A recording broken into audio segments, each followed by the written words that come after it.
1 August ते 5 ऑगस्टच्या दरम्यान राज्यातला पाऊस परत एकदा सांगतो. उत्तर महाराष्ट्र, त्याच्यानंतर संभाजीनगर, त्याच्यानंतर जळगाव जिल्हा, त्याच्यानंतर जालना जिल्ह्याचा सिंदखेड राजा तिकडला भाग, त्याच्यानंतर बुलढाणा जिल्हा, त्याच्यानंतर अकोला, अकोट, अचलपूर, अमरावती, वर्धा, नागपूर हे असा पट्टा पाऊस पडणार आहे.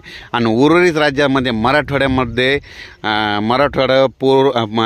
मराठवाडा, त्याच्यानंतर पश्चिम महाराष्ट्र या भागामध्ये तुम्हाला एक सांगतो की तो पाऊस ज्या ज्या ठिकाणी ऊन पडेल, समजा दिवसा ऊन कडक पडलं की समजा ते त्या दिवशी पुन्हा जोराचा पाऊस पडणार आहे, म्हणून हा अंदाज लक्षात यायचा.